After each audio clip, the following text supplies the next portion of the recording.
Okay. Hello, everyone. Merry Christmas to all those people listening.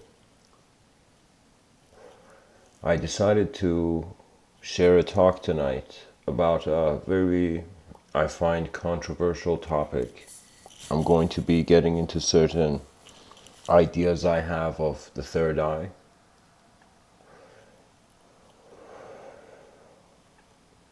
of what that concept means.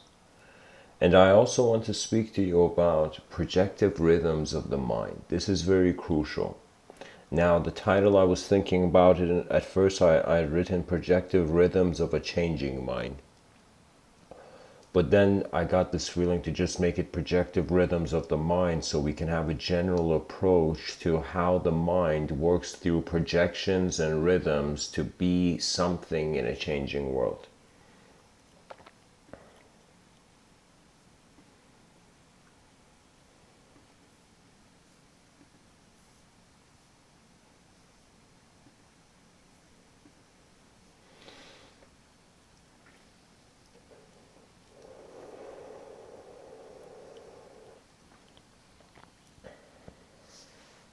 Where to begin?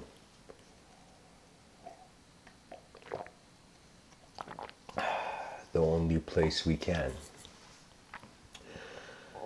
I want to cast the listener's mind to a time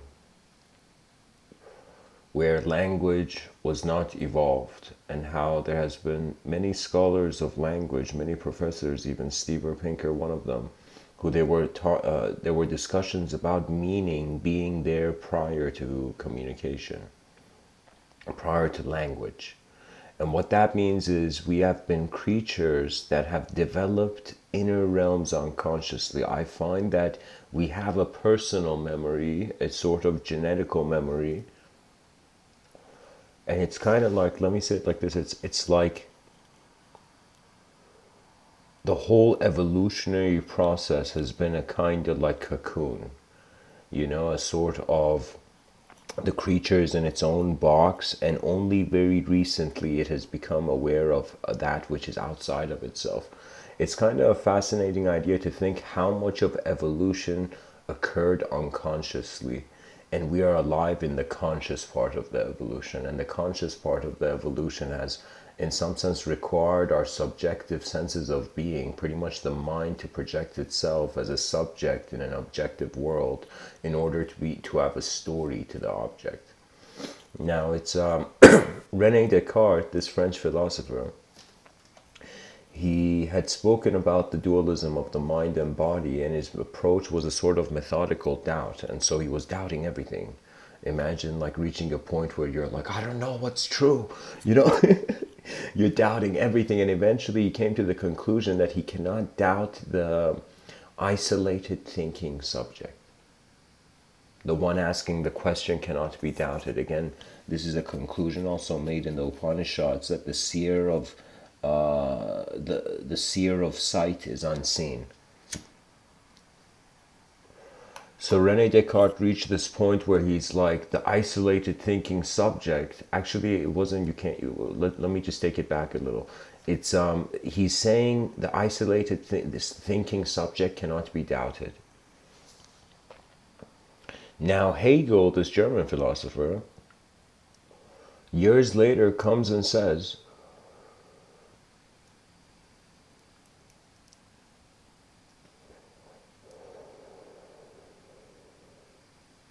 that even the isolated thinking subject could be doubted, because it's in some sense it is dependent on language and society and various other factors. So what does that mean? That means pretty much this is what human beings have been doing, emerging consciously in codependent systems, and in some sense trying to find a way where how can I tell you, their unconsciousness seems to be a leaving of the structures of reality to some degree. I've experienced moments where I've gotten unconscious, and how would I say it? It's like You become a creature of thought the moment your body gets shaken too much.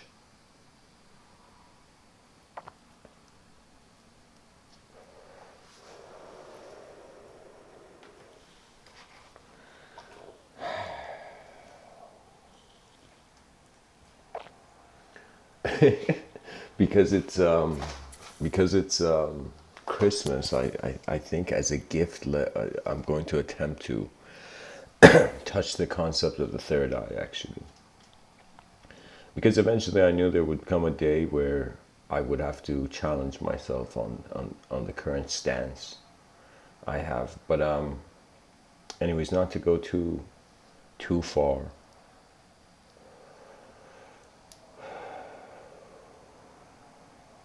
Codependent systems where consciousness emerges and it's conditional. To experience a state where consciousness is unconditional means to experience a state where the character and the world are no longer dependent on one another. Now, this really deep mystical approach is you kind of realize that there's a presence underlying the personality that is unknown. And when you learn to become content with the unknown, you actually get to see it. When you're not trying to change things, you get to actually see what's there and then maybe have an action or effort of change.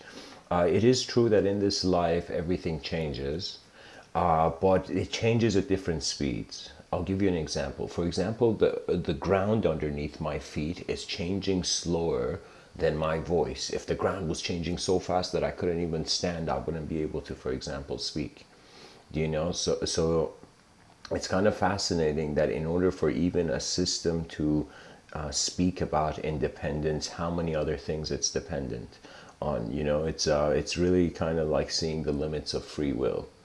That means it's kind of like, how can I talk about something without words? It reaches a certain point where you got to wonder about that sort of experiential landscape.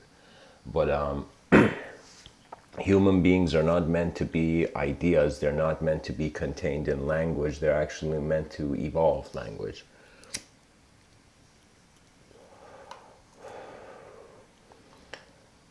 So this individual creature that has been, let me say it like this, individuality is recent.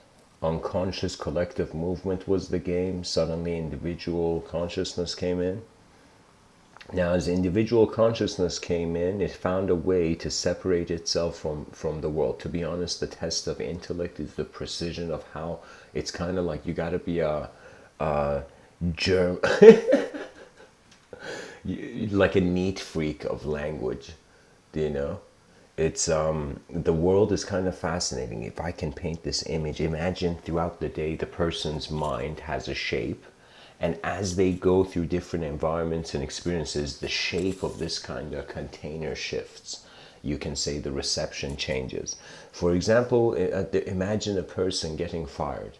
This person gets fired from work. He comes home and he doesn't know what to say to his wife. But on the same day, the wife has won a lottery ticket. They're millionaires, multimillionaires. So suddenly the guy goes home at like the edge of darkness, kind of like in the darkest hour, the light appears, and he suddenly realizes there was more going on in the world than one's current reality bubble.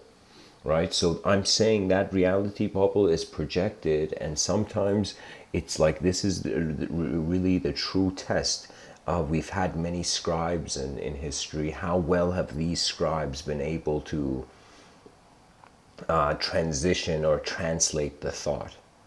It's as if what is lost in translation suggests a new world emerging.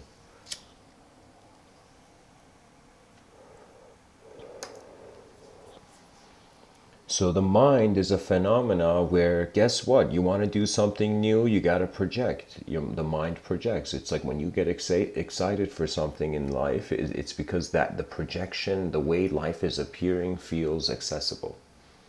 You know? And it's so fascinating how much of the thinking of the being is emotional nowadays.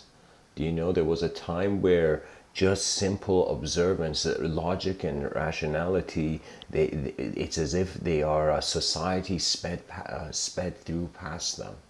We're no longer in a world where it's just real phenomena influencing us. Our whole entertainment industry and sector is unreal phenomena. So man, ever since he began creating phenomena, he created a confusion between what is man-made and what is nature-made, not realizing the difference between man and nature is a projection of nature. That was the greatest secret. I realized I'm not a person. No, I don't mean like I'm not a person. I mean like I'm speaking in a mystical context. You got to hear me properly here. What I mean by that is that I realize there's more than the personality going on. It's kind of like Muji. There's this video. If I can find it, it's going to cheer everyone up. I would just pretty much type in Muji laughing attack, and there's a guy with glasses asking Muji a question, and watch that video, right? Search in YouTube Muji laughing attack, right? And there's this guy, he comes up to Muji and he's in some blissful kind of state where he's appreciating the simplicity of all the things he thought was complex. And in that moment of laughter, it's like he tells Muji, I don't exist. And Muji is so Muji just takes a moment and he's suddenly there in this kind of divine laughter. Muji says, you better not tell your boss that. He'll tell you your wage doesn't exist, And it's kind of, again, another notion of projected realities. It's kind of like the mind, just like the lion has to kill its prey, the mind of man has to build its own reality as similar to the reality out there and engage that. you know we cannot search for truth, and even if we did acknowledge truth, it could be so multidimensionally vast on such a scale that there would be no way for an individual to know the collective thing.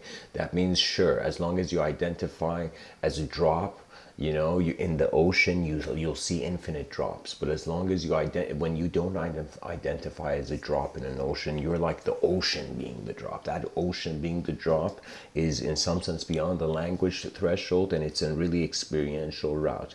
That means there's different ways to move on this planet. What does that mean? That means in this moment I could just physically move my objective realm. I could move my subjective realm as I'm kind of speaking to you, or I can watch. I can become the mover, the prime mover I can become the experiential wind, or at least a certain conscious range of it, right? There's an issue with a truth that has shape, because then what shape will be satisfactory? In how many dimensions of this shape must be considered? Geometry is really a way, I think, how can I tell you, for me, geometry has a sacred value. It's a very playfully divine geometry. Now, I don't know, there has been certain attempts of like kind of spiritual ideologies trying to relate to geometry. I mean, School of Athens kind of kindled a fire that has burnt, that has been the burning inspiration for many writers around the world. I mean, I've obviously seen many people who have somehow seen geometry as a metaphor for cosmic structure. But I mean, of course, even in our sciences, like, who are we kidding? Our sciences, it's like when you're being taught about the atom, you're being taught geometry. It's but there's a thing about geometry that I feel that when the unknown moves it, I mean, of course, anything that moves in an unknown way in your moment will feel something more than the natural, right? That's why we had the word supernatural. For example, like, I don't know, imagine the first people to see, like, the aurora borealis, the kind of lights, the lights in the sky, when somebody sees that, it becomes like, imagine being the first person to see that. It's like, how do you accept an incident that occurs once? It's like the nature of the passage of form and the attention of man. It's kind of cool. It's like, is the attention moving in the world, or is the world moving in the attention? And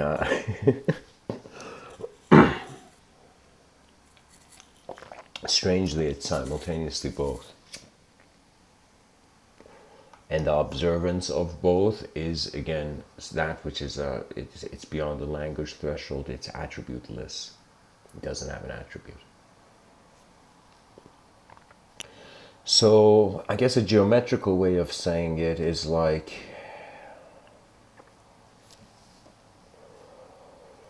what is the purpose of the eyes before we wonder about the third eye?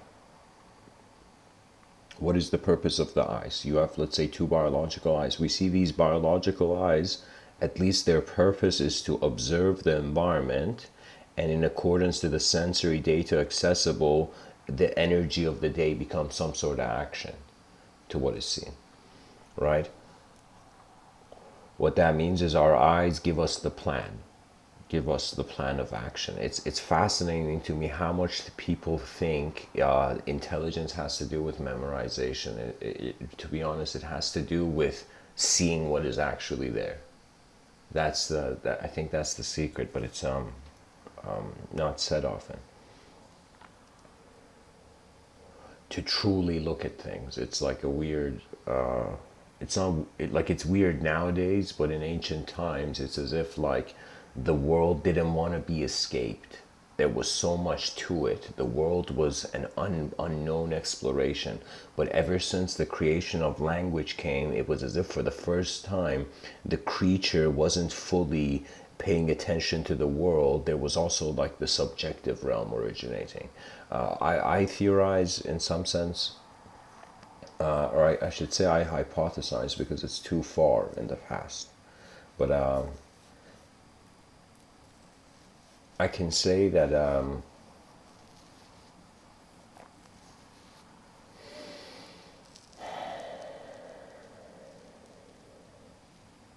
the end of the objective realm, subjective evolution, sparked the beginning of the subjective evolution.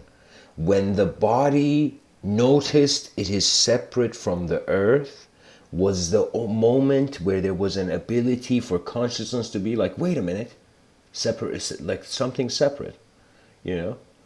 And that subjective evolution, it's strange. It's like we're starting from the hand of a chess master moving the chess piece, and the chess piece is asking questions only to realize that its conclusions on its own life is in its free will, but how the vastness of life is a process of change is in the unknown will. So the purpose of the sight becomes exploration of the unknown. So your biological eyes are there to kind of process. Now, ancient cultures spoke about a third eye. Yoga has a very specific imagery on it. Some people in the New Age community think the pineal gland is the third eye. Some people feel it's not even in the body. Some people, feel it's like myself. I feel it's non-conceptual. It's pretty much just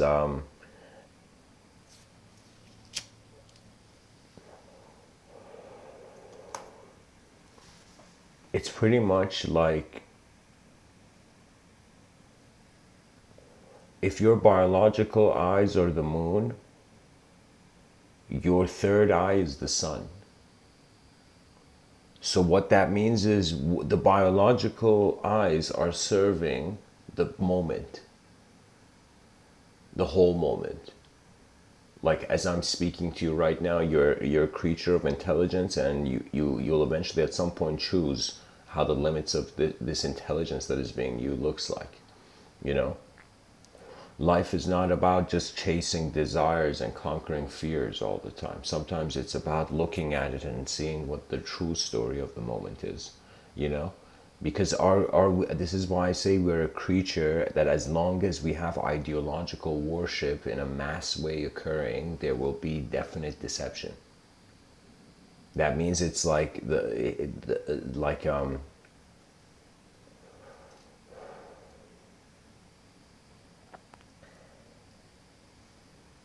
ask yourself, how do 8 billion random minds work efficiently? And you'll find yourself in the battlefield of the next kind of neo-philosophers.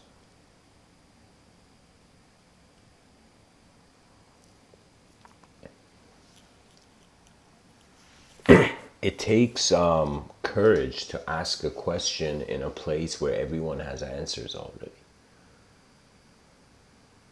But it's like it's the design of nature. The future generations are always meant to shock the past generations. You know, that means it's like people should see success that if a child has done things that are opposite of how the past wanted to behave, that child has given permission for something new.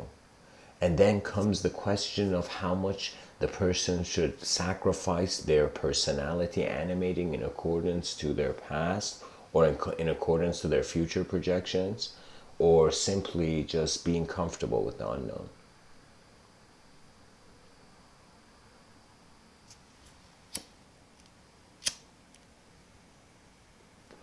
Life cannot become fascinating if you think you know it all, by the way. So this third eye for me was the eyes of the unknown. The unknown, that cannot be storified. That cannot be caged in a story. That's what I think the true word for storification should mean. The true meaning.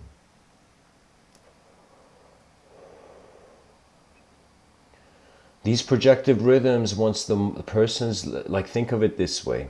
Let's say every person's in a simulation of loops of desire and fear. Let's say you climb that hill of your desires and fears. You just become mindful of them and watch how your mind is awakening to the moment. You know, it's kind of good to kind of check how awake you are sometimes in the day. That's like kind of the ability of meditation. Just moments of stillness and silence in the day to just observe what is going on. Right? There's been many times where I've had certain sophisticated problems, and these problems, I didn't go to the library. I didn't go to the graveyard. I went to in some sense, the forest.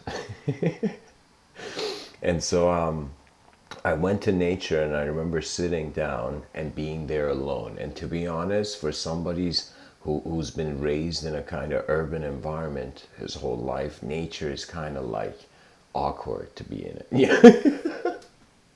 And so, of course, I mean, every person's experience is different. You know, I went from being a kid who, like, when I was younger, when I saw ants, like, I didn't care about insects because I saw, like, people are eating, like, kebabs. So it's like when you eat a kebab, you really don't care if you step on an ant. Do you know? So I remember being a person who, when ants and like an ant came near me, I was like, ah, like I declared war, and I unfortunately I wasn't wise enough then to know that it's like you don't need to freak out. Nature is happening everywhere. You can't avoid it. So I went from being a kid who like totally had fear of like not a fear, but a total discomfort and unpleasant experience of an ant, for example, being on my hand. And then I went to being a person where I would sit in nature, and I remember it's like I was sitting for so long, it was all so simply there. The whole natural environment, it was like the ant would come over my hand and it would go. Do you know? I would feel even like an insect moving in behind on my t-shirt, but I would just sit there and I would watch. And there was so much. It's like when you're in awe, you cannot be deceived. Not that you cannot be deceived. You cannot. It's like a positive experience while being had really can't give you a negative experience. You know. So I suddenly found a contentment, and then I went to a point where it's like I noticed it's like how it took it look at how long it took for us to evolve, billions of years, right? So when there's even insects and creatures, and there's a sort of genetical pattern in nature, the best attitude is to preserve it. That means let nature end nature. Do not let the unnatural end nature. That's a sort of rudeness to the universal sector we have to be aware of, you know. To be a natural being, you can say that that unknown presence of nature, when it moves, it's the third eye. It's like everything comes from that. The projections of all the metaphysical projections come from that. They come from just the presence of attention, you know. But guys, I feel we should do a quote tunnel, you know. So what that means is I'm gonna Google literally third eye quotes. Let's see what people think, you know.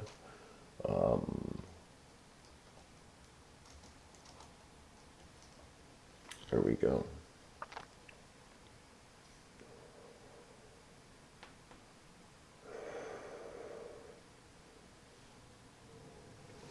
So I'm just gonna read just quotes that are on this website called AZ Quotes.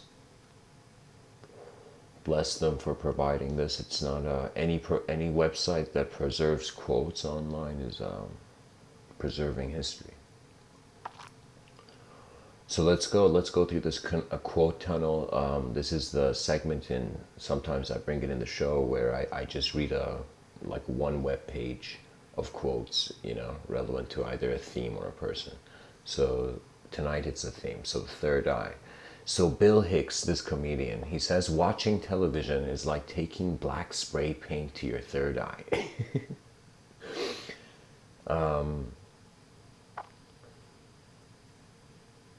Marianne Williamson, I don't know who she is. She says, when we begin to see each other through what the metaphysician calls the third eye, we begin to know each other on a level that is beyond what our physical eyes can see. Very true. This, in her quote, she has the evolution of social psychology in it. Definitely appreciating. It's like first you learn to appreciate the unknown in yourself, then you learn to appreciate the unknown as the whole moment. So anything in the moment has a sort of beautiful unknown moment where design changes it. Frederick Lenz says, when your mind is clear and your third eye is open, you can see and know things that are taking place thousands of miles away from you. I guess I should comment on this. So again, this is another way of saying, like, some people have acknowledged also the position, kind of like this, like third eye, imagine it's a address, right? So there's other ways you can give the same address, right? So some people spoke about it as the third eye. Some people spoke about it as the eyes of the heart. Like the eyes of the brain are like your, you know, these two eyes, they're dualistic, but the eyes of the heart is singular, you know. So so when Frederick Lenz says you can see and know things that are taking place thousands of miles away from you, anytime you go into a sort of, your individual consciousness is like a collective glass orb going through various moments of manifestation.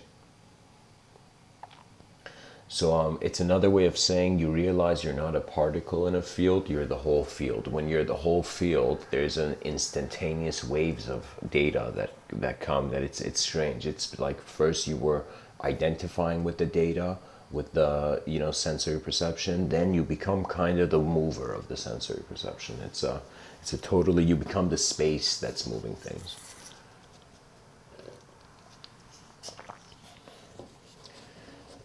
D.T. Suzuki says we have two eyes to see two sides of things. Whoa. But there must be a third eye, which will see everything at the same time and yet not see anything. That is to understand Zen. That third eye, exactly. It's strange, guys. We're not just objective beings. And our subjective realm has been forbidden by a sort of pure materialistic aim. That means the desires of animals are preventing the evolution of the mind of man, which was never an animal, you know. Let's keep going.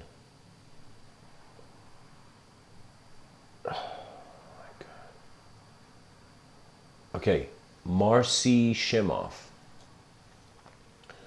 The sixth doorway is the doorway of vision.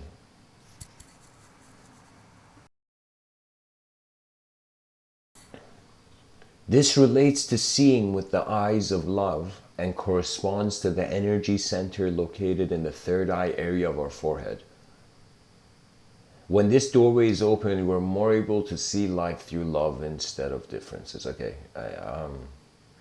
I got a sort of alarmed feeling when she said this. I sure.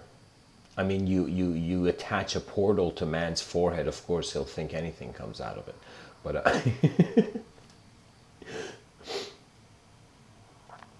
but I think what's important, incredible thing Marcy Shimoff has said here is the doorway of vision. Incredible way of speaking about it. Yes, it is a doorway, but it's not a doorway your thoughts can touch. So that means any ego attempting to comprehend the secrets of the unknown will simply see how small it is. Karma is kind of like looking at human beings. The lords of karma are looking at human beings and are like, okay, does this creature know how small it is, or does it think it's the whole thing? Does it think it's huge? Does it think its ego has precedence over nature's winds? You know, it's like, what does the person think? So I guess it's I've also here I'll kind of like walk along here with Marcy Shimoff's quote, and I'll say that it's there has been times where I have kind of, when I've had certain overload, literally, like for me, data thoughts move like a river, but they move as like a river with a certain speed.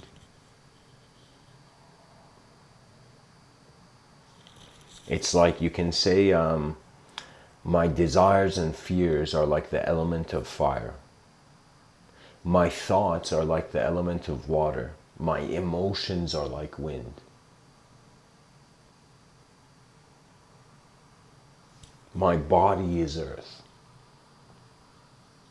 And consciousness is space. You know, like there's ways you can see it like that.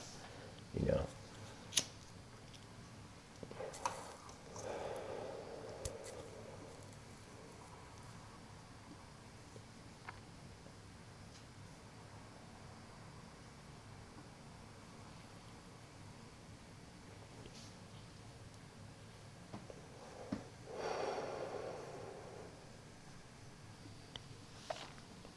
Let's continue with the quote tunnel. Frederick Lenz says, the power chakra is the navel center. The center of balance is the heart chakra. It's the center of our being. The third eye is the center of wisdom, the Agni chakra. Sure, like imagine a light, everything you imagine is like projected from your kind of forehead in a subtler dimension, in your subtler planes.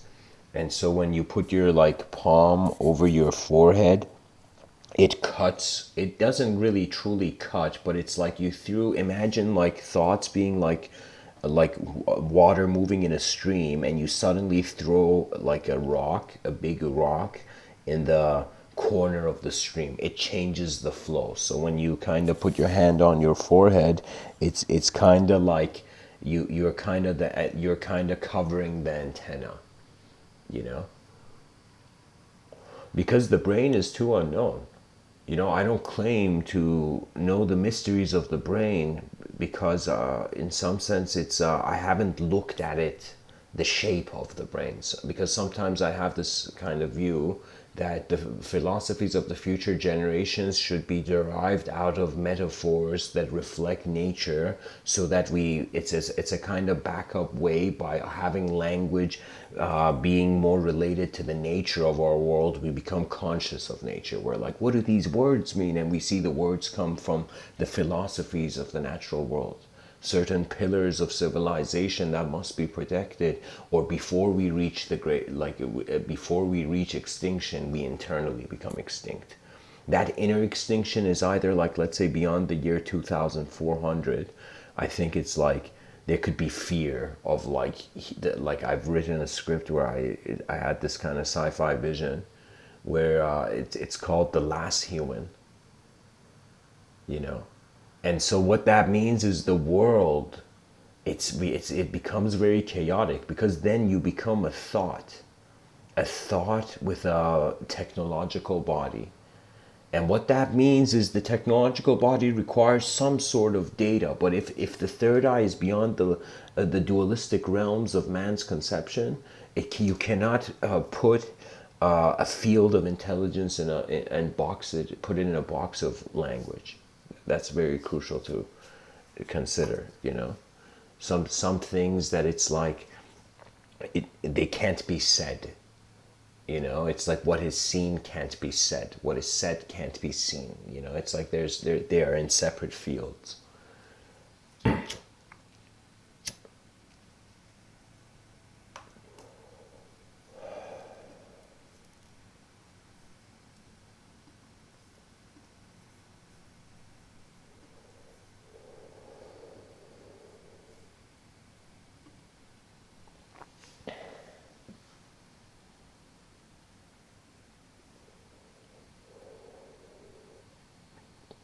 It's so crucial to realize that when you simply get comfortable with reality's cyclical existence, then your imagination will have a freedom where it is not avoiding externality by just trying to wonder about the unknown secrets. I mean, of course, unknown secrets fascinate many people, but it's like kind of like the will of exploration. It's like the person has to, like, why does the child press that button after they tell it not to press that button? To see what will happen. That means the youth have a sort of openness to explore the unknown that it's like many people as their lifetimes kind of transitioning out of a materialistic sense. That means it's like the materialistic intensity is you're navigating your body. Eventually you'll become the navigation of the world that body was in. So don't think the planet is spinning. The soul is spinning manifestation around itself.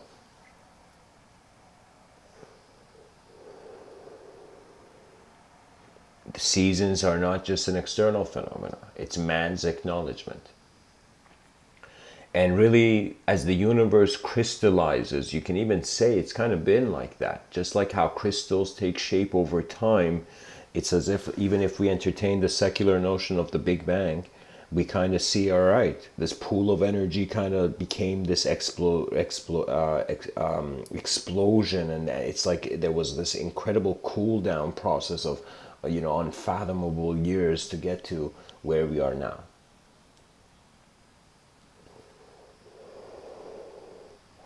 So what does that mean? It's like the human, how the Homo sapien exists in nature is like the fruits of the crystallization process of the universal sector. We're going to realize stories, if we entertain that stories are man-made,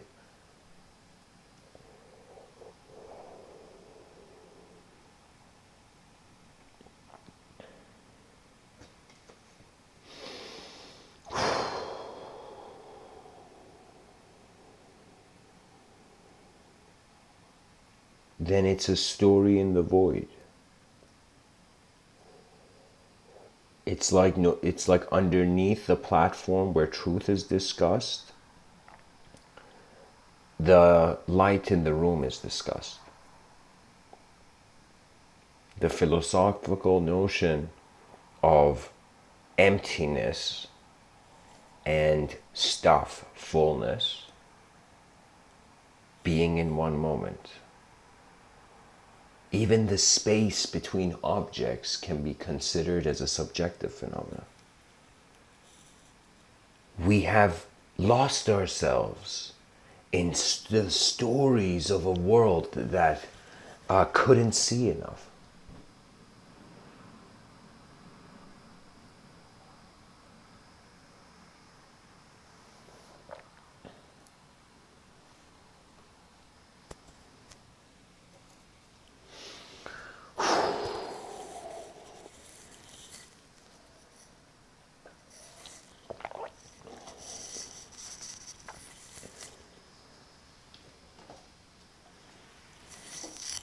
The world that we live in and the world that lives in us.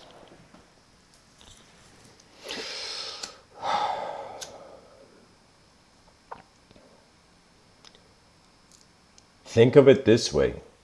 You cannot have an extra eye without a world for that eye to see. So either the concept can, I guess, in a common sense way, either it is, how would I say it?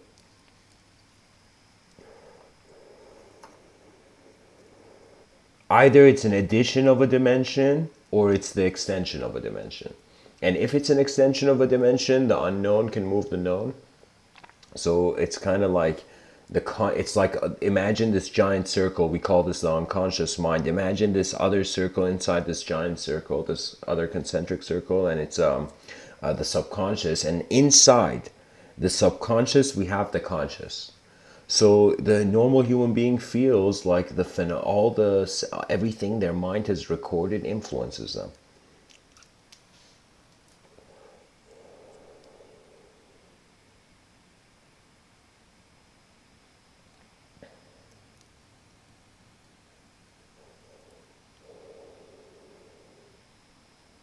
The conscious mind, now imagine, suddenly realizes, whoa, the subconscious mind is my doing. It makes the subconscious conscious, let's say. Now it will go towards the unconscious, reach a point of reversal of self-image, and after it reaches that point of reversal of self-image into a witnessing void space, where I call that empty dash seeing, you know, it's like empty seeing, it's like empty sight, it's like sight is there, yet value and movement and momentum is being observed, its attribute is being observed. Like, it's mind-blowing, believe it or not. Like, when I say mind-blowing, literally the dualistic notion of the mind, it blows it up through the presence of an experiential reality, you know. Let's continue with the quote tunnel. Forgot we were in this tunnel, you know. I think that's why Oscar Isaac says, I think that's why often people in creative fields can feel so alone, is because there's a constant third eye, that constant watcher. It's not just people in, you know, the creative fields, unless the creative fields is the whole universal sector. Amos Oz, what an interesting name. Amos space OZ. He says literature may open a third eye in the middle of the reader's forehead. Wow. Guys, let's have a slow hand clap for Amos Oz. It is so true. Worlds have a beautiful side too. They're not just cruel. You know, it's not just ideological possession. Sometimes it is ideological advancement too. You know?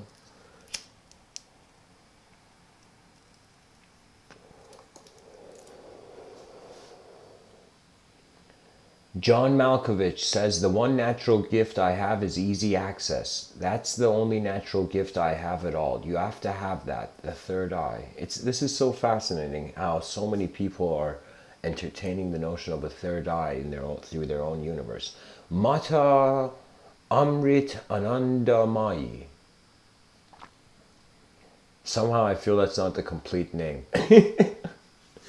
But Mata Amritanandamayi. Please forgive me for butchering your name.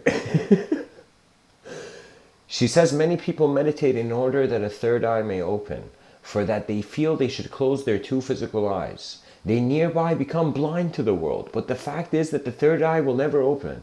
We can never close our eyes to the world in the name of spirituality. Self-realization is the ability to see ourselves in all beings. This is the third eye through which you see, even while your two eyes are open.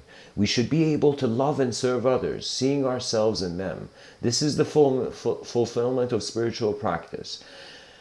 True, but it is also the fulfillment of world domination too. Like, it's like very similar patterns, but in a good way. It's just this one is love. It's dominate the world with love as much as you can, you know. And love at its core is giving the presence of another mind freedom. That's it. Most people think they have to be in a certain way. For me, when I enter a space, if there's another mind, it's as if I have entered the room for the first time. Sometimes it's so fascinating for me. Most people don't enjoy listening.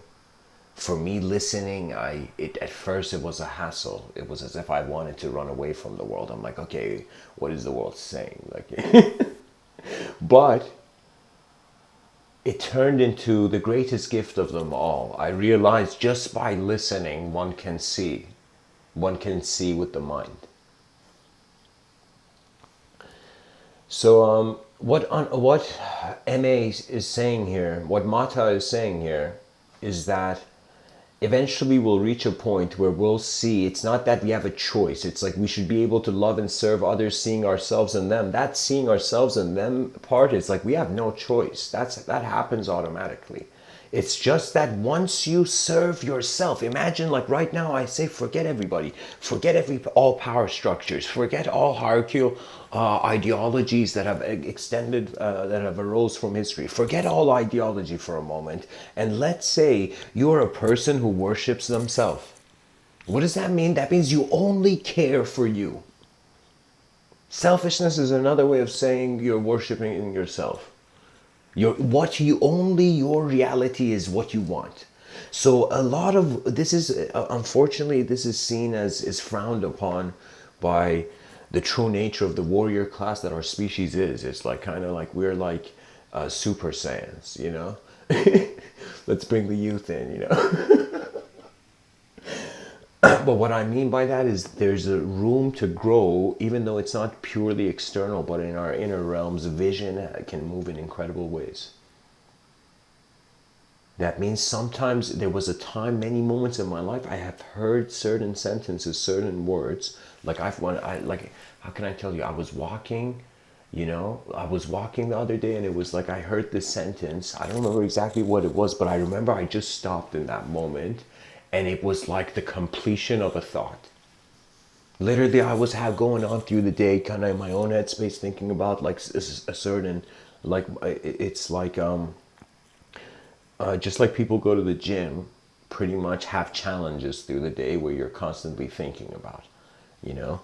Eventually, just like how a person can speak with a very low voice, and by speaking in a low voice can increase and expand the endurance of the talk, like how much their voice box moves. Like for example, someone can speak gently. Similarly, it's like a kind of intensity adjustment similar to that, you know. There are moments where you have to stand as solid thought. That's when society, like that moment where, you know, the person's gone to the grocery store and is about to pay. You're a citizen of your nation. Act like it, you know. It's like when in Rome, be Roman, you know. So similarly, it's like when in a certain moment, in order to respect the environment, you abide by it. Because something you don't respect, you automatically don't care about. Have you noticed? Like you can, it's like I remember this was a kind of something I would experience in my youth. There was someone I would admire. I would go talk to them and they would talk rudely to me, right? And I would be like, forget this guy. Why did I even talk? Like I would totally forget. But years later, later on, realizing the personality is just momentary response. It's like everybody is fighting a battle you cannot see. That's the nature of our personal realms, our inner realms. Anyways, Ghostface Killer, I believe, from the band Wu-Tang Clan. He says, sixth sense, six pack, 6 degrees of separation.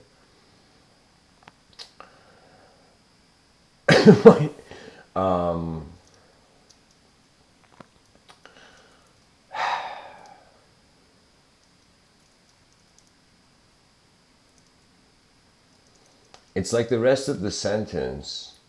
The first part of the sentence was I was like, all right, this is going somewhere. The second part of the sentence is incredibly unnecessary to even mention, you know, because it's a hallucination of it's like you're seeing God in a different light, you know.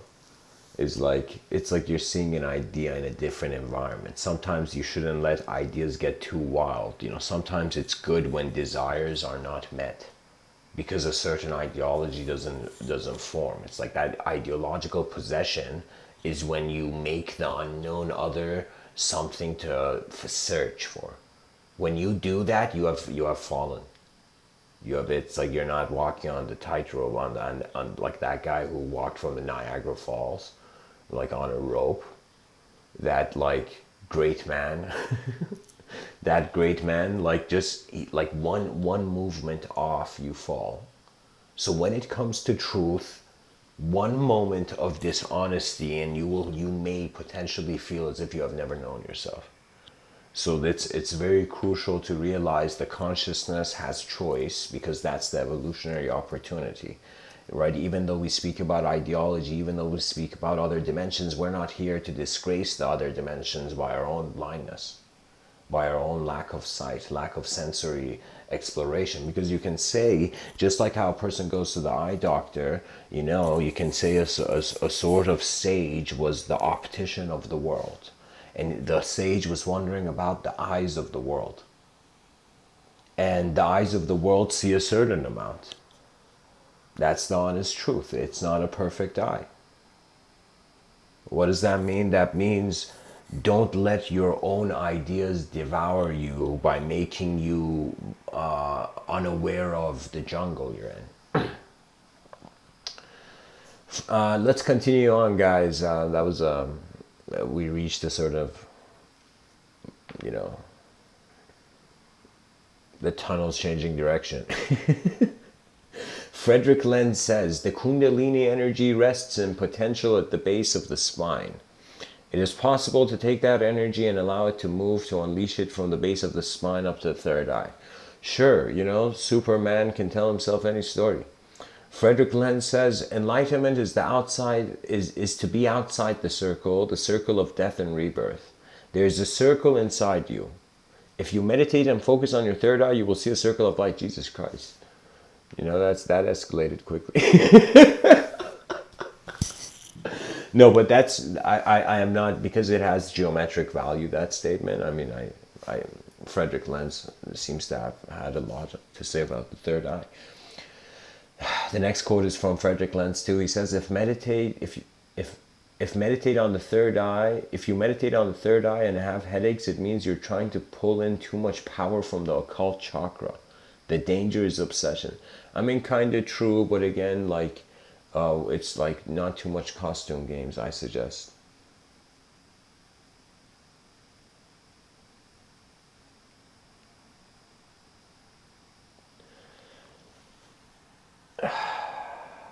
Jesus Christ, all these quotes are from Frederick Lenz. Okay, Rajneesh, I think this is Osho. He says there have been many poets who have lived at the fifth center of creativity and never gone ahead. Many painters, many dancers, many singers who created great art, but never moved to the third eye. And there have been mystics who have remained with the third eye, knowing their own inner beauty. It is so fulfilling that they thought they had arrived. Somebody is needed to tell you that there's still something more ahead. Otherwise, in your ignorance, what you will do is almost unpredictable. True. But the era of the advanced communicators has begun. It's like the world is singing in a new way.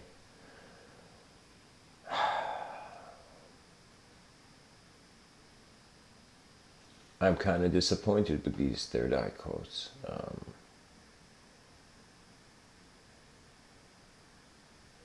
Here, let's add something.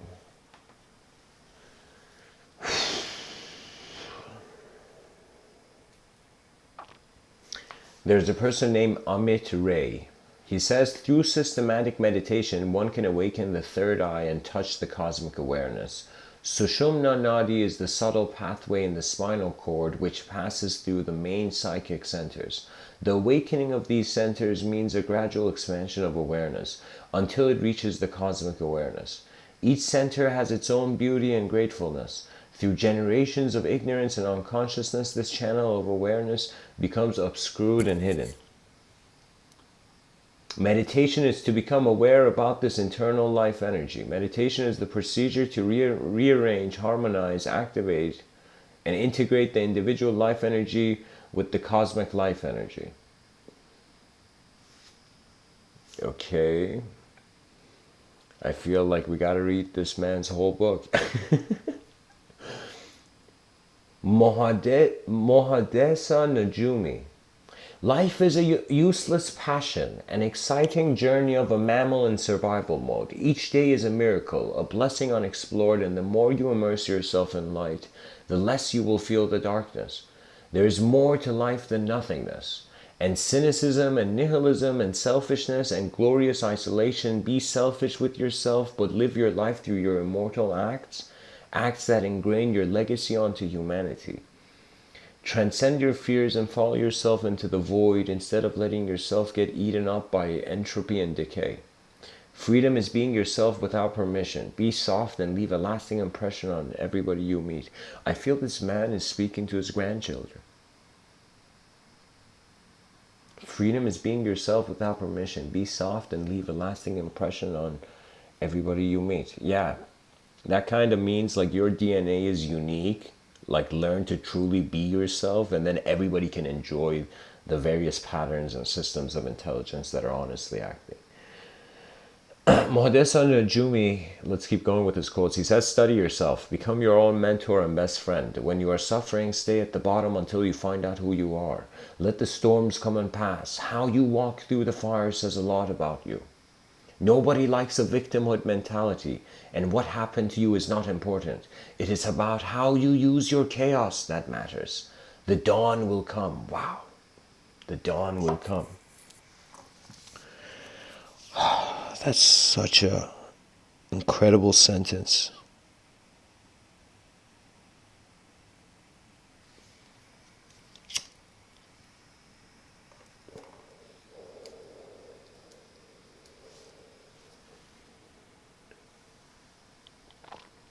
Mahadesa Najumi also says vulnerability is the least celebrated emotion in our society.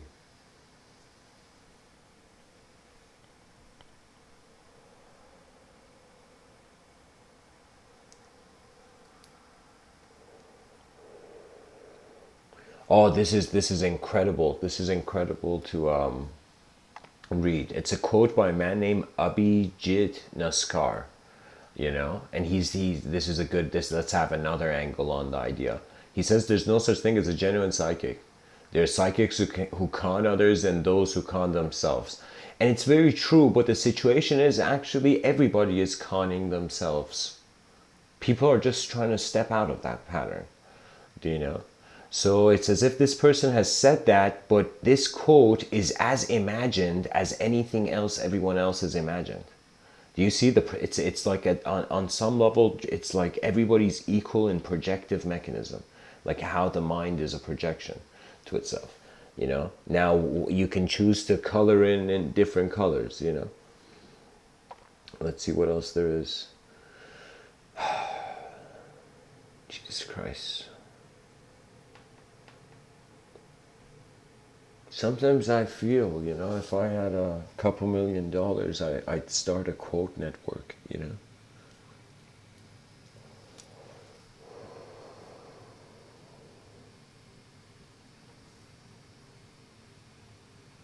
Yeah, guys, people have even seen the third eye as a location. Did you know? It's kind of fascinating. It's like language is like clay for us, is it not? We can shape it in any way, but I think unless the experience advances, nothing is going to be wanted from the moment. So the value of your true self is not just like, oh, you found your true self and you're being yourself, good job. The value of your true self is now it's as if you become a pilot. Now you pilot your plane of existence once you understand the nature of your free will. When I say when you understand, you're standing under. That means you're standing under the sky. You're standing under the limitless. You're standing on all these archetypes of God or whatever word or concept you've endured through, you know. But it's like life is more than our thoughts, and we are awakening to new modes of behavior, and they may appear as micro behaviors in the subjective realm of people. So what I think is, this is my strategy. You know, this is Mr. Within's strategy to, you know, giving civilization a hand, you know, by asking it what it is reaching for.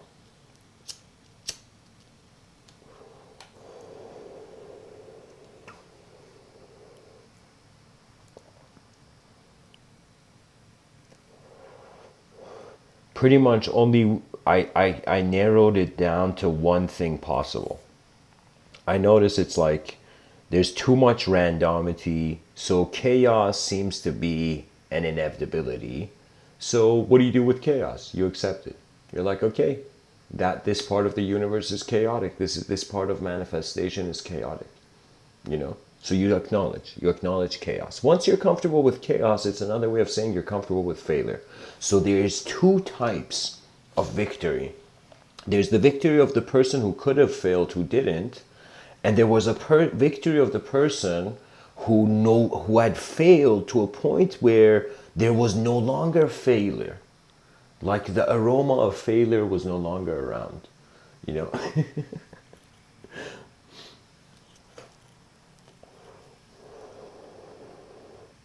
So what I mean by that is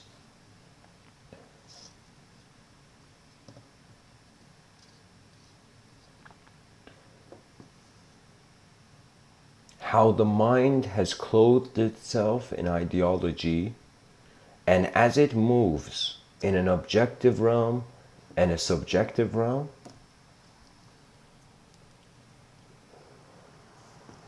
it is the next moment. You cannot express energy without something changing. So what that means is our body is in constant training by following the biological program. It's as if, like, by looking at nature closely, you're like, what is nature doing? And then you begin to see the value. So much design, free design. It's like, for a designer, nature is like Christmas. It's like, look at all these gifts randomly here. Look at all these designs here.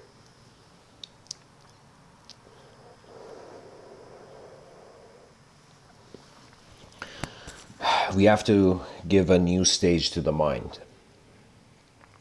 In 2019 is we're not there yet.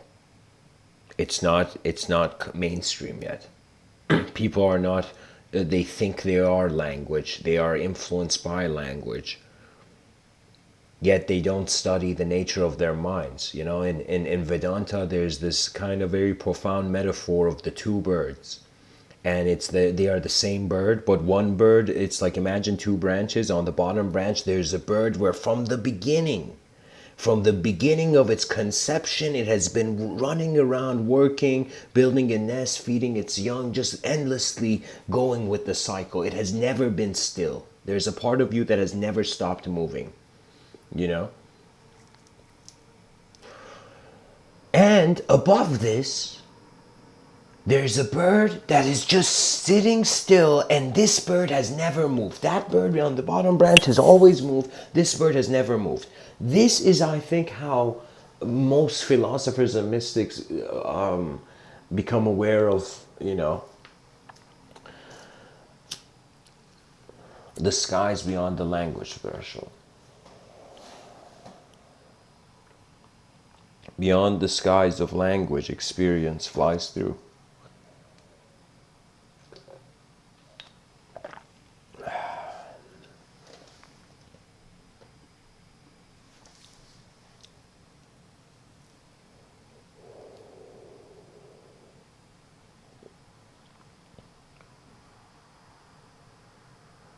The modern man requires three abilities to tap into all abilities. These three abilities are contentment with reception, both known and unknown. Contentment with expression, both known and unknown. Once it's time, abidance by witness. Once you cultivate these three abilities, you have become acquainted with the karmic rhythms of the world. You will become, it's natural. Once you become fearless in being and fearless in doing, and also You realize and you give freedom to those archetypes of the mind. It's as if like the whole point of vulnerability required in modern society is because people are filtering out everything.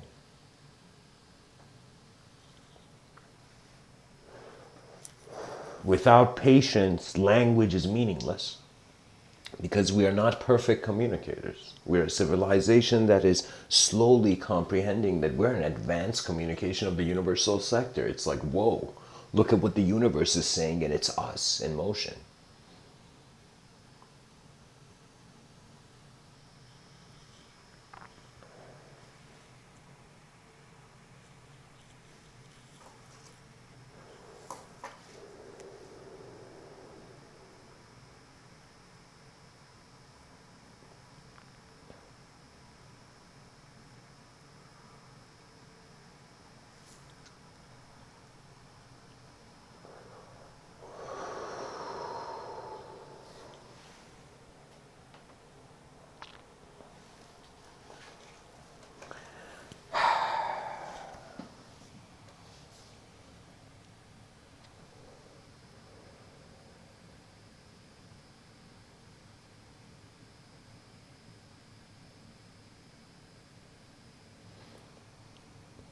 So my eyes went on the chat section. Interesting comments.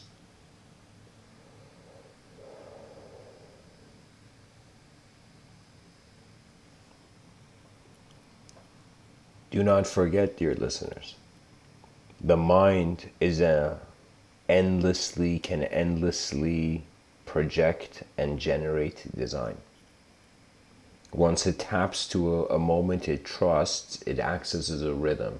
If it feels unfamiliar with the rhythm, it doesn't stay in it. If it feels familiar, like there's a sort of nostalgic intuitive force pulling the being, like it's as if sometimes you got to trust the moment, because it's like, how can I tell you? Trust the moment. All teachings come down to this.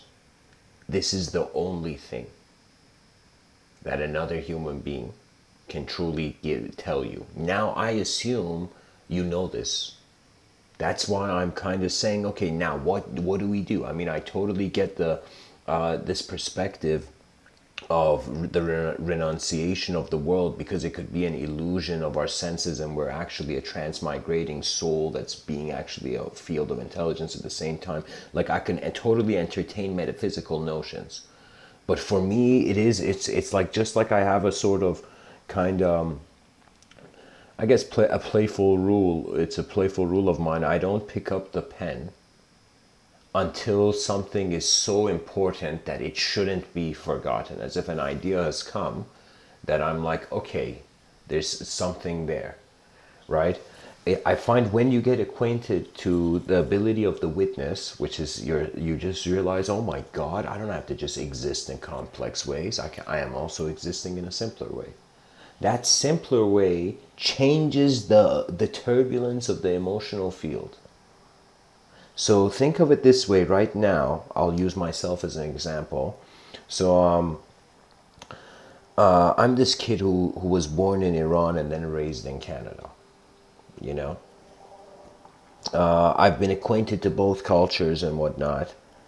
And eventually, I, as a person on this planet, reached a certain point where I noticed the language my mind generates doesn't have to define me.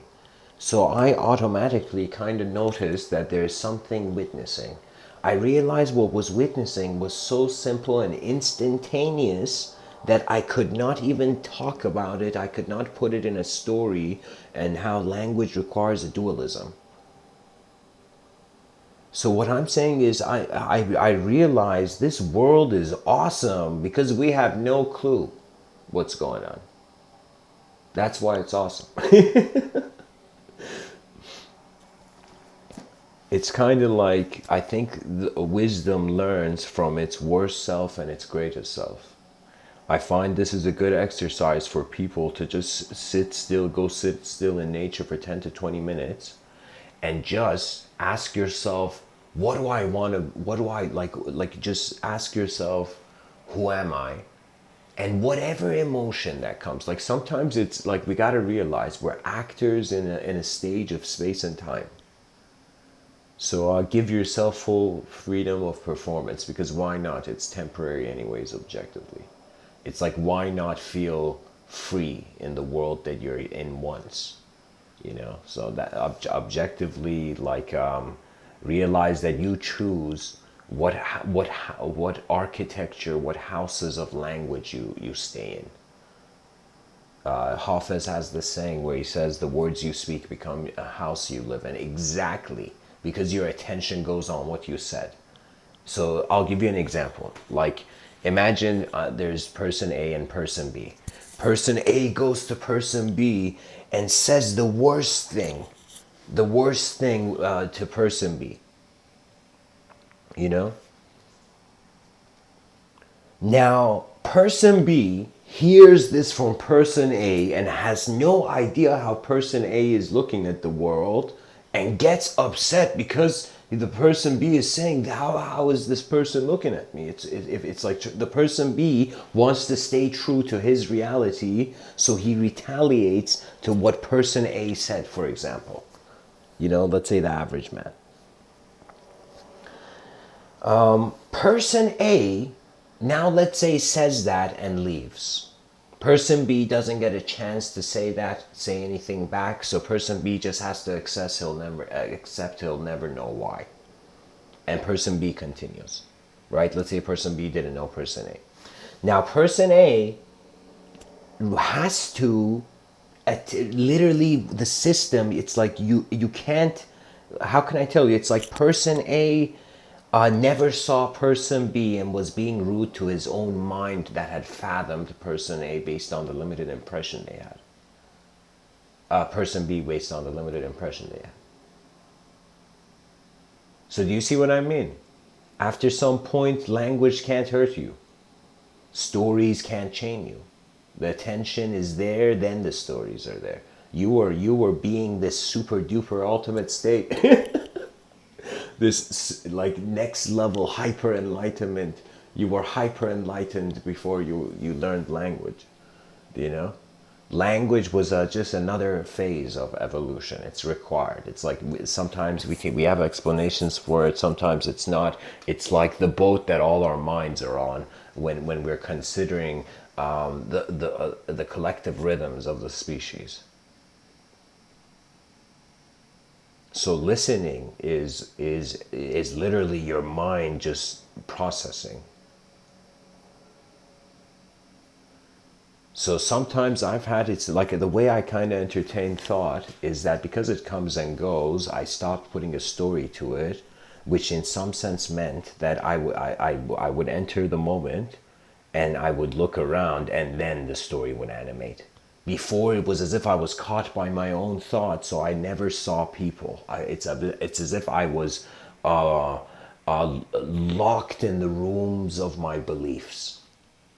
And because I was in this room of beliefs, many realities were not accessible to me. Many internal authorizations I didn't give myself as a child.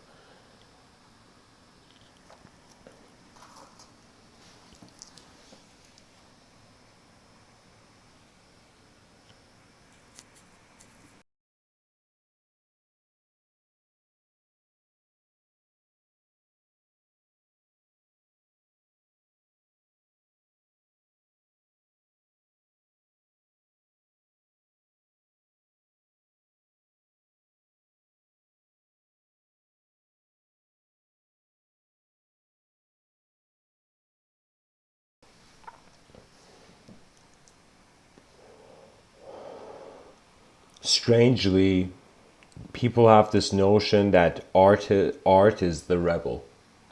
But I feel there needs to occur a sort of revolution in the modern artist's mind, you know.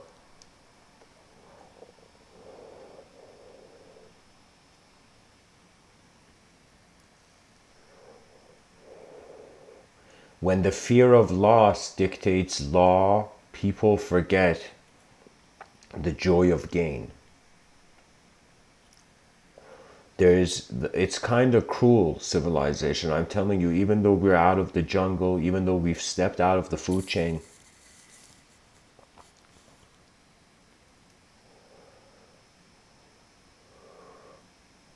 we are lost. The mind is like an animal on its own island.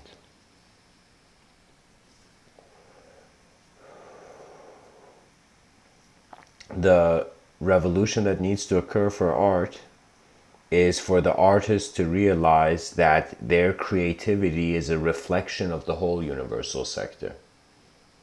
This is when your life, strangely kind of how, as it meets the occasion, Christ has this quote where he says, the kingdom of heaven is within you.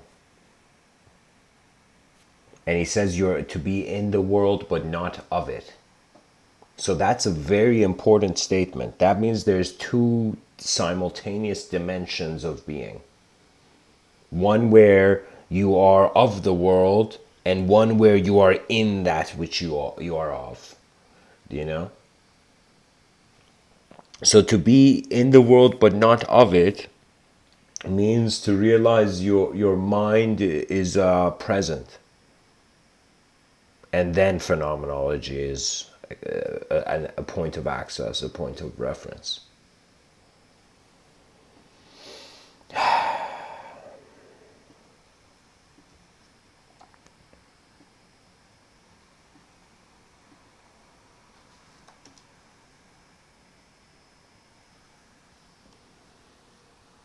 So, guys, I need a quick intermission. I'll be back in a few minutes.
Okay, guys, sorry about that. Needed an intermission.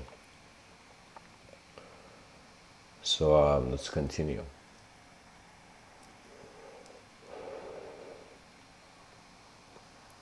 I find that in any moment of any conscious being's life, the content of consciousness can be repositioned. What that means is it doesn't matter which story is true or not, it's about just which story serves the cultural kind of collective development. It's kind of like which story serves the species at this point in time. Does it really matter what story it is told? Does it matter if it's a word up in the sky, or it's like a story, or if it's a character, or if it's an object? It's like, what are we doing playing games of magic with manifestation? It's like, to be honest, there requires a sort of elegance and honor for language, for at least how your mind will animate it. Because if you don't care for language, you in some sense don't care for your mind's movement. And language is not the only way that the mind moves. I'm not saying we're just every person's a creature of language. I'm just saying it's like language is our communication. So as long as you're in civilization, you'll require it. Language is the bridge between our inner dimensions as beings.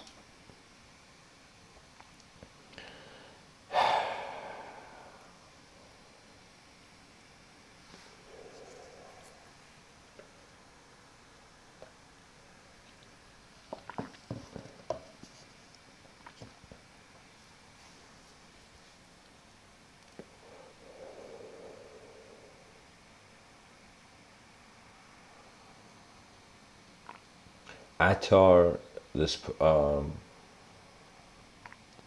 Sufi mystic poet, he says from, I don't know, what is it, 900 years ago?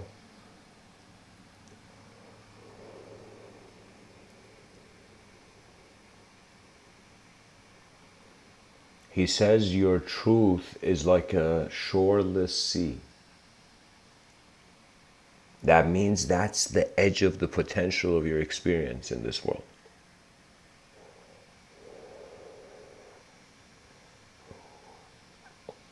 It's not enough to just find the weapon. It's not just enough to find the tool. It is not just enough to find the pen. It is not just enough to find the steering wheel.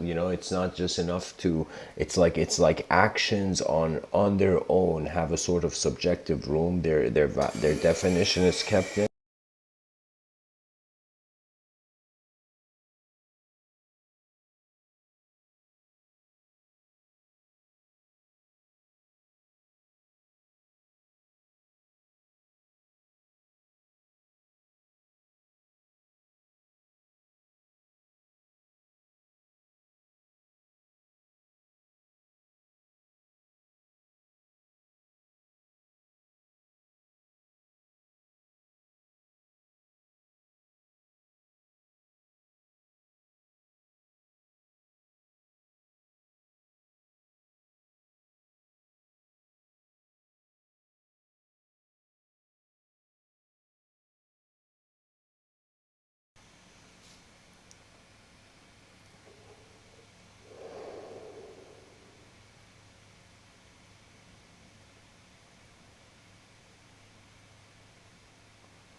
To continue,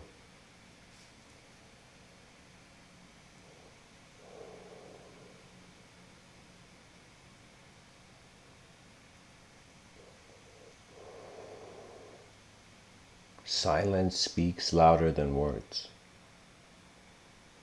Many designs come and go, many moments are experienced.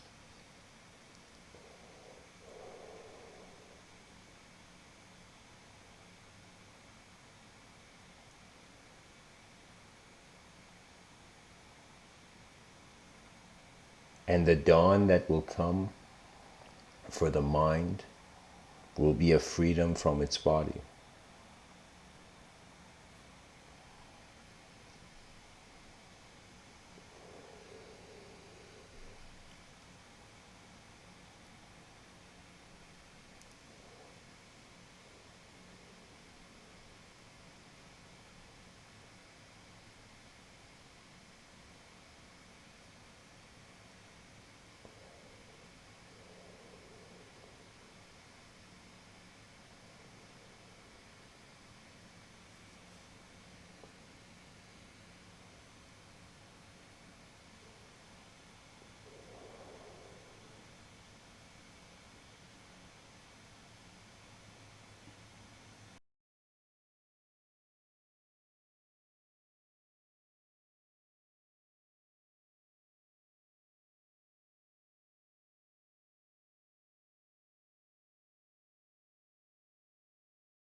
Sorry, guys, to just end the talk very quickly. My attention's going elsewhere.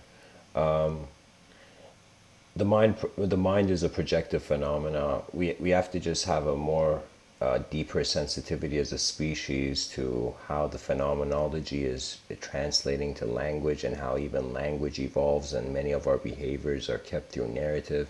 And so this narrative is prone to being inspired by imagination. It's also prone to being inspired by reality. And so life is also a dynamic process, where it's like in one moment you can see everything having a singular source, and in another way you can see the whole moment being multidimensional and split up. So what it is eventually, out of various dimensions and systems of intelligence and patterns, right, we're kind of scoping out and eventually looking at the whole landscape. So what that means is, eventually, through the journey in the forests of language, the person comes to a sort of conclusion of a place where they want to inhabit, right? So that inhabit, you can say inner habitat, which they're inhabiting, is a sort of ideological framework upon the world, right? It's kind of like the ultimate. It's like the one story to rule all the other stories, right? So eventually, what happens is the person's relationship with the world comes into consideration. In many ways, you can say it becomes a journey. When it's a journey, suddenly the whole meaning changes. The journey doesn't is has unexpected results, has unknown factors, has various things that can happen. Matsuyo Basho says, the journey itself is my home, as if his mind, his psychology changed from wanting to endlessly go to a destination, where he realized all destinations are just the generations of the presence, of how the attention kind of expresses itself. So these projective rhythms of the mind are various states of mind, various ways you're experiencing how awareness and self are being each other. And I find eventually the person snaps out of whatever ideology they have, and they rekindle, like a newfound excitement comes with the realization that they are painting the picture of themselves in their inner subjective realms. They can totally repaint a new picture. What does that mean? That means you have creative freedom behind your eyes, not just in front of it. So anyways, guys, I hope this talk has been helpful. One last thing to say about the third eye.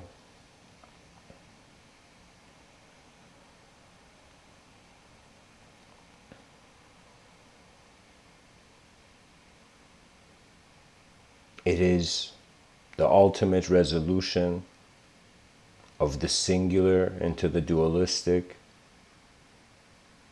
and the dualistic into the infinite, and from the infinite, the acknowledgement of the void. It's kind of, man suddenly finds a way of asking God. Imagine the voice of God, and the voice of God says, what is it, man? You can ask anything. And man says, God, why did you create all this? What's the point of all this? And God was silent, and man was like, why? Say something, God. What is this? Why do you do this? Why do you create all this? Why do you make it in such a way? And it's as if God's silence was the answer. Because what can you say about the emptiness where it all began? Do you see? So at the edge of the archetype is the edge of the story in which that archetype is alive, the narrative it's living in. So the evolution of your own psychology becomes, it's kind of hilarious. It's like in a zoomed out way, yeah, you're a certain person with a unique personality. But in a very much more closer way, your personhood and every person's behavior in the moment and how they are, it's like fragments of various memories. Kind of how Lewis Carroll was like, the answer was like water and my mind was like a sieve, right? So the water moving in various dimensions of one's present experience. So what it is reestablishing a new relationship with the language, with the definitions of what the world means to you, by acknowledging that there is the presence of an intelligent experience. There is the objective realm, and there's the subjective realm, and the subjective realm changes, but it changes kind of, it's moving faster, it's changing quicker than the objective realm. That's why the person can entertain many thoughts throughout the day, but still like it's in the same slow changing body, you know? So it's kind of like the mind is experiencing a higher speed of life, than just the body. So our subjective realms are mankind's attempt to not escape the material, not to avoid the material, but to say, okay, let's say we figured out the truth of the material universe. Now let's wonder what else there is. It's like we don't censor children's imagination just because what they envision they have not manifested yet. It's like, imagine Edison, he was at the bar and he's like, guys, I'm gonna build some next level stuff. People were like, yeah, Edison, what are you saying, man? Like, have another drink, don't think of these like hollow dreams, you know? And Beethoven was like, guys, it's gonna be crazy, you know? And these guys are like, yo, man, this guy wants to create an electric candle. Get out of here, man.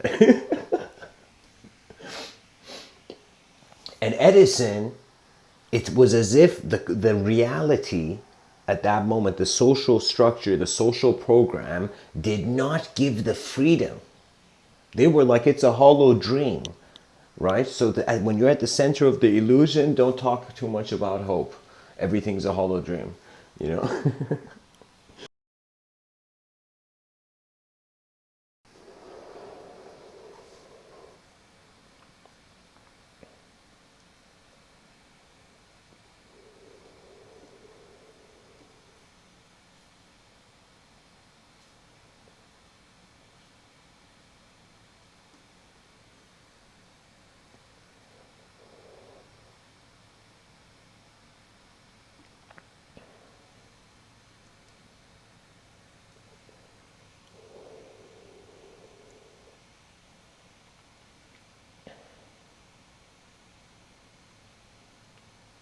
If we don't attempt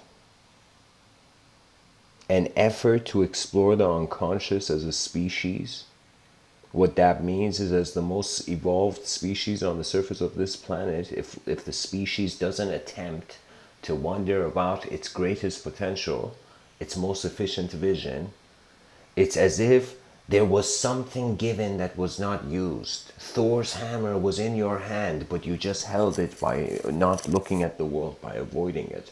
Sometimes the world has a voice, but its voice is in accordance to the momentum of your search and scope of the how reality is being projected into meaning. Do you know what the relationship with the creature in which its ideology is a projection, like when we treat it truly, when it becomes really mainstream, that we treat ideology as if it's a projection. What does that mean? That means a person's action can't be related to their past. It can't be related to their future. It's kind of like in that moment they were painting that picture, so they reacted to that picture, right? So it's kind of like this very savage innocence behind it's the kind of didn't know better mentality, because the person was in their lost in their world mentality, you know.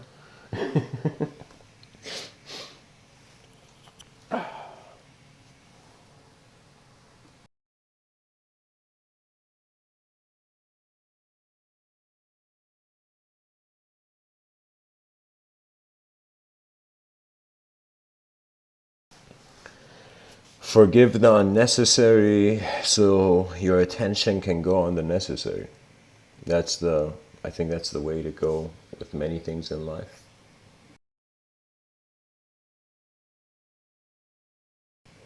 Sometimes it's like the mentality is also possible to have where if you don't forgive yourself, how can you expect others, for example, right? That occurs in the nature of the mind. It's like certain things cannot be hidden. Believe it or not, we are just like how the octopus changes color on its skin. We as human beings are like, our thoughts change in accordance to the environments we navigate through.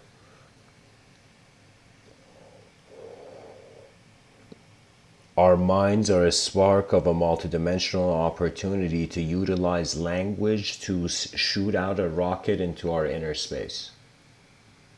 That rocket is an effort to rediscover the relationship of consciousness beyond just the linguistic realms. Because in modern society, when I, for example, see the debate of Sam Harris and Jordan Peterson in Vancouver, the first debate, What I see is eventually, due to their morality as human beings, they're finding themselves in certain intellectual kingdoms where they must hold the banner. But once the banner becomes weak, the person lets go and is holding another banner. So for me, it's like when these two people were talking on stage, I was seeing as if two brilliant minds. They were brilliant because they were mindful. That's it. Their brilliance was because of their mindfulness, and with their mindfulness, they were navigating between each other's ideological structures, right? So it was like when you see two people speak on stage, it's like two minds that have dared kind of put each other's truth on the table, you know. So, anyways, the idea was that the modern atheist and theist, it's kind of like you don't have to worry too much about people's beliefs because on some level we're all on a rock in the middle of nowhere. That's the chill out factor of the species. We realize kind of like the vastness of it makes us humble. I feel like what I was trying to get to was how the future generations won't have time to remember the past. Either they will be, in some sense, occupied by their own creations. Right now, for example, we see a lot of children around the world who are occupied with social media. What does that mean? They're obsessed with their own creation, right? Rather than, I don't know, sometimes some people have long-term dreams, you know, long-term. It's as if sometimes when I see YouTube, it's kind of like you're planting a tree every day. You know, it's like one of those things, kind of like every day the person's resculpting the sculpture, you know. So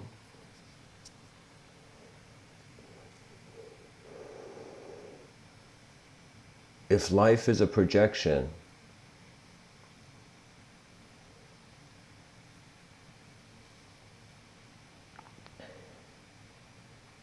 and if the idea of the projection reveals its opposite, which is the truth, and if the truth is being wondered if it can be experienced now, the truth and illusion are happening in the same moment. That's the fascinating part. That the only way you can receive, it's like, how else can you receive the illusion? It's like, what's holding up the illusion? That which is simulating the illusion and that which is simulating the truth is in the same space. Therefore, they kind of appear as the same movement of mind. So on some level, it's like two people debating on stage is like just sound noises, but it's just like two advanced, you know, chimpanzees kind of making sophisticated mouth noises, you know. But on another level, there's all this subjective architecture and implication behind the words themselves. What it is it's no longer a kind of teaching in a book. It's an experiential readjustment to at least one grand collective narrative. That means the people on earth at least attempt to create a new myth, a new mythology. That means we have to re-evoke new archetypes that have not forgotten nature. And once these archetypes are kind of found in society, what it means is for the first time we're planting trees in people's minds by making them realize that it's like we can't too much, you know, deviate from nature. I am telling you, the mind is powerful in the sense that you will act upon a certain moment of its display. So, for example, someone, how would I say this? There's nothing healthier than just experiencing a freedom of your attention in the moment.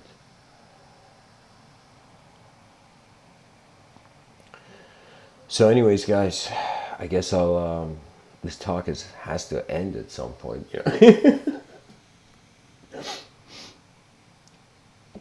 But I guess I should share one story. I feel like I should share a story. In this story, I want you to kind of look out for a sort of morality that I feel is going to, a sort of behavior that's where it's going to become more seen in the future generations, where it's strangely, very strange, but it's thoughtless thinking. It's like intuitive, it's like instantaneous knowing through action, right? So what I'm the story is this guy, it's like a Vedic story. Okay, so it's imagine an Indian culture, ancient Indian culture. This guy goes to this super enlightened person, who's just meditating. He would meditate, let's say, in the morning in a field, right beside the cows, and beside his cows, right? And so this guy comes to him and says, "Oh my, yo man, I've heard you're enlightened and you have a bunch of disciples." And the guy actually has a bunch of disciples in the story, you know. And he says, the guy says, "Listen, man, I've realized I'm a temporary person, so like, tell me, what is this truth?" And it's like there's a moment of honesty there.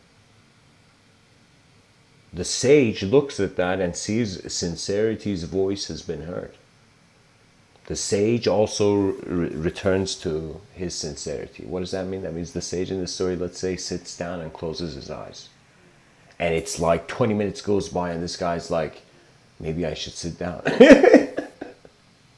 But what happens is that the guy opens his eyes and says, "This is your path." It's as if like this is what the Logos whispered in the ear of that sage. The Para Brahman, how the Para Brahman moved thought in the eyes of that sage in that moment. The sage says to the man, "You got to take these 400 cows I have to the mountains. There's a place there where you can have these cows. And when they're 1,000, bring them back. And I will tell you the truth of enlightenment. I will tell you the truth." And this guy's like, what the fuck? This guy says, at first he's like, "Yo, what is this? Is this a scam?" But then he's like, why would this guy trust me with his 400 cows? Maybe he needs to see something or whatever, right? Like he's like, okay, I'll go with it. It's like, what other choice do I have? I don't know if I'm like, this guy came to the sage. So the guy takes all the cows, finds himself in those fields up the mountain, and as days go pass by, he kind of feels as if he's just sitting on this rock in nature. He sits on that rock in that nature alone with just the cows, that after some point, every day imagine him counting the cows. Eventually he reaches a point where he stops counting the cows. He starts endlessly like a bewildered animal, kind of looping in language, just trying to aimlessly survive, just because it's a design oriented urge. So anyways,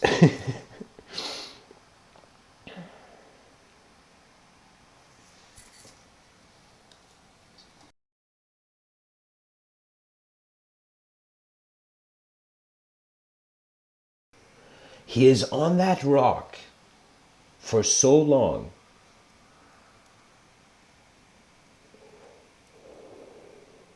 that he forgets language. He forgets, like it doesn't become important for him to count the cows anymore, to endlessly intellectually salvage. He stops the story. It's as if the linguistic simulation stops. And he's just there in this peaceful presence of nature, as if he has returned to the home of his being. So he's there. And the story gets kind of funny here. One of the cows one day comes to this guy who's in this samadhi state on this rock And he's like, hey man, we're 1,000, we gotta go. We gotta go back. It's time, you're good, you know? And the guy suddenly he realizes, oh my god, that's why I was here. He steps out of that universal bliss. And he follows, he trusts the intuition because that's the evolution of that universal bliss. And he realizes he has forgotten the way back. And it's as if this is the incredible part in the story where it's as if the wind and the birds and the trees to begin telling him where to go. And he eventually returns, kind of like Gandalf in Lord of the Rings 2 when he's returning at the last hour where they're all dying. They're like, Gandalf, what the fuck, man? Like, come earlier. Like Gandalf comes, like how he comes down the mountain with the army of Rohan or whatever, you know? Or some sort of army.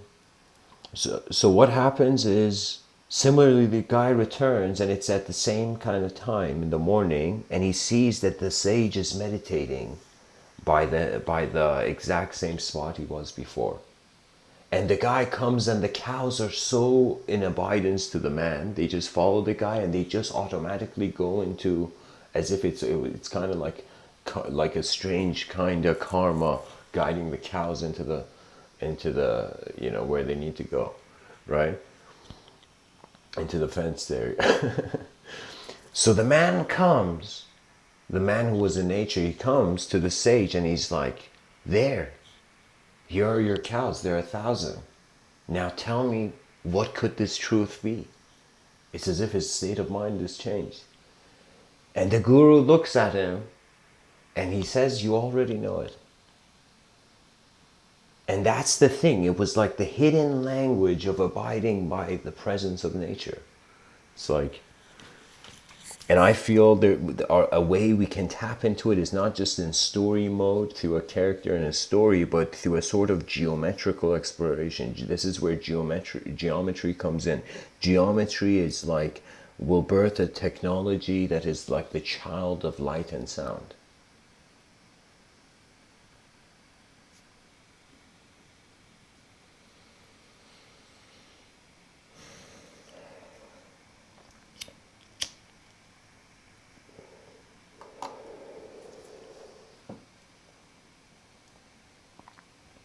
Your third eye is how your whole moment is viewing your mind. It's like in that moment there are no secrets, there are no categorizations, there are no archetypes, there is no conscious, unconscious, there is just now. Simple. That's simple now. It's from the simplicity where the genius of complexity sprouts from. That means first begin observing the simple dimensions of your life. Once you maintain that, move on to more complex, more complex. Eventually you'll reach a point where you'll hit what I call, these are called like the puzzles of mankind, the puzzles of the species, certain glitches in certain ways our attention has opened up to the world. These glitches are another way of saying kind of like two worlds intersecting, two worlds that had never intersected before. Right? Kind of how Albert Einstein says genius is the intersection of two worlds that had nothing to do with one another. That means you can say, like, you imagine like a cup and you imagine a drone and you imagine a drone cup. There we go, genius idea. Two random worlds intersected, you know? So what I'm saying, like the idea of flying cups is born, imagine, right? So I'm saying it was the intersection of two different patterns, right? So I want us to not be enslaved to endlessly worship and serve language, but to master language as a species, but not a master that is a character ruling something. There's no point. The body is like the wax of a candle and the mind is like a lit flame. Okay, this lit flame's value is not just trying to make the wax of other candles shorter. It's like, that's not the point. The point is about, okay, the mind is here. Where is it going? Temporary time, you know? And eventually honesty becomes the commanding force. When honesty becomes the commanding force, that means the mind no longer is the master and servant. It's as if it just abides by nature, you know. It's like the hidden language of nature behind our eyes, that is, we are its vocalization by every expression of our free will. Silence is divine.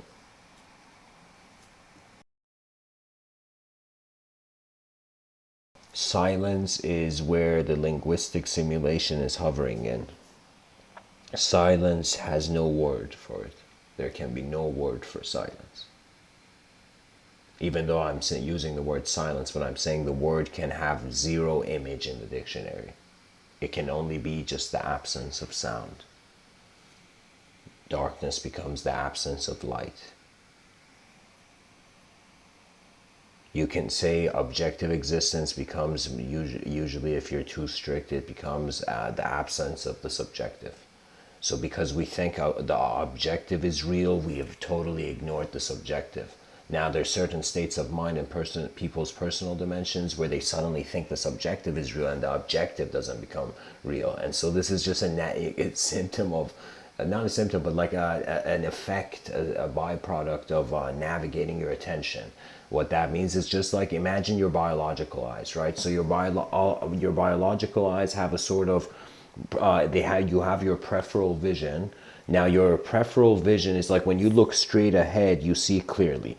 As your eyes try to imagine wander in one side, so when you, let's say your eyes try to wander about your right periphery, but your head begins trying to move as far as it can, so you try to see how far your peripheral vision goes.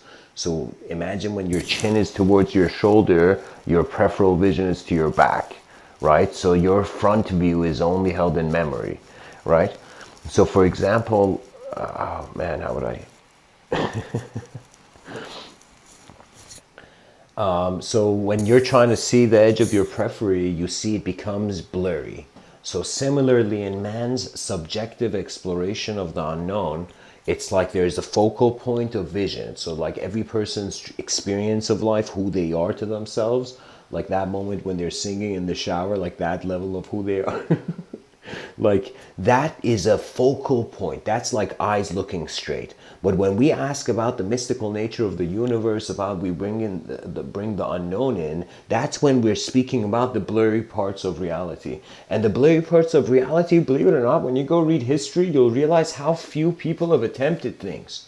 It's tragic. It's like there's all this empty space, all these empty parking spots, because it's like, I'm telling you, any person who cares for the world will care for them. I'm telling you, literally, like they will get access to where their attention is willing to go.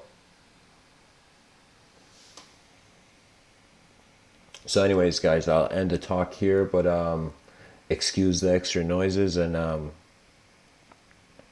as Sri Ramana Maharshi says, silence is also conversation. The voice of the mind is how all sensory phenomena, regardless of classification, are present in one moment.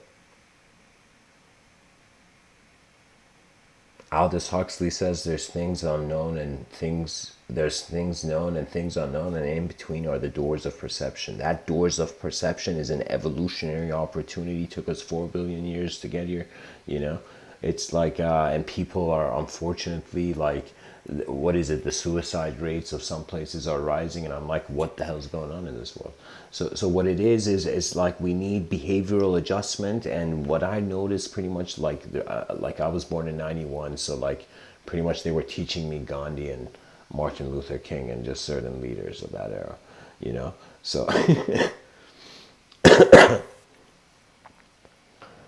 and I kind of noticed non-violence is the approach, because in non-violence we can have enough sensitivity to our inner realms. The more violent the world is, the less our attention can be to truly what our minds are and what they're capable of, right? So we have to create a sort of new view on society and civilization, where the child doesn't wake up and be like, oh gosh, what do I do with this? The child has to wake up and be like, oh my God, it's like there's something so great occurring in the civilization that perhaps extra vision can serve it. So that's what I mean. Reality has to become like more than just like a personal chocolate bar you eat, you know, of your own beliefs. Like it's like life life requires authentic exploration of the nature of being. That's it. Just your intelligence as a moment of being. Study the moment. This has been the teaching of all. This is a universal kind of solution. Any being who pays attention to their self will eventually realize the self is not there alone, and the world is there as well. So eventually what you see in the world is a reflection of yourself. But if your self is dependent on the world, so that means for in the intelligence of the person, is no longer just in their own bubble. They see beyond it, you know. And then the rhythmic movements of intelligence. That means it's like, forget tests on a piece of paper. It's like the mind's ability is too dynamic for that. Eventually we can build a civilization where an attempt towards efficient advancement is at least welcomed. For now, I find civilizations, the way it looks like, it's like a machine, and people are being the cogs of this machine.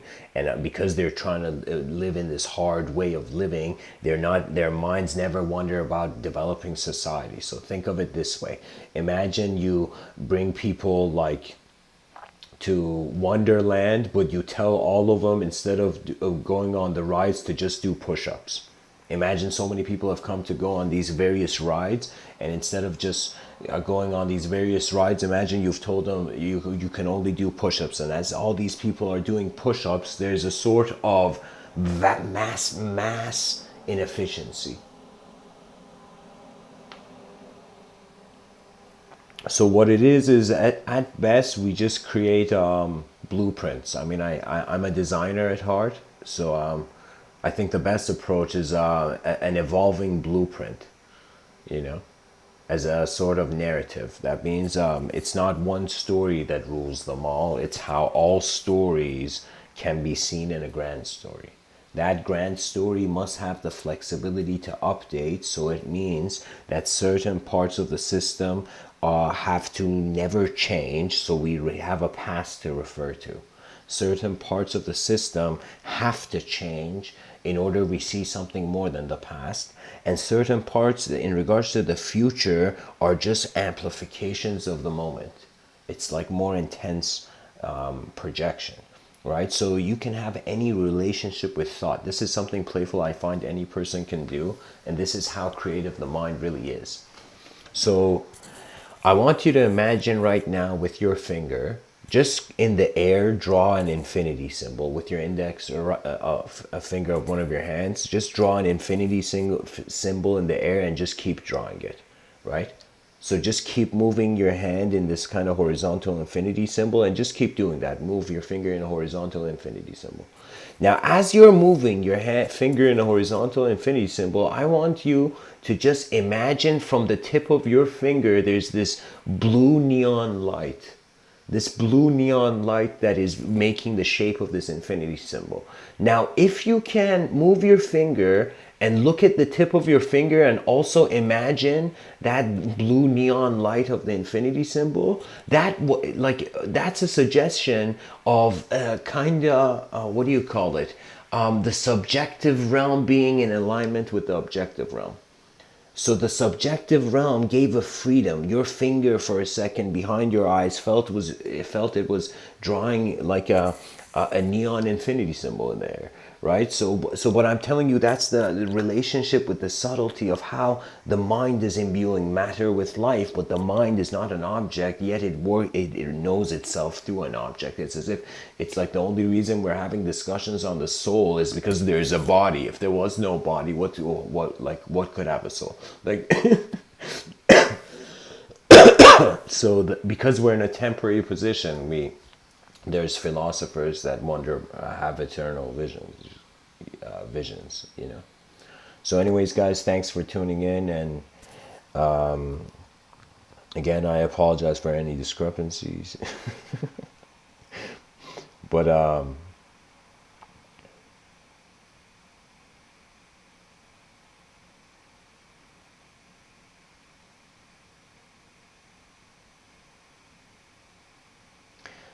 The third eye is a hollow idea that will become a mirror of what is truly here.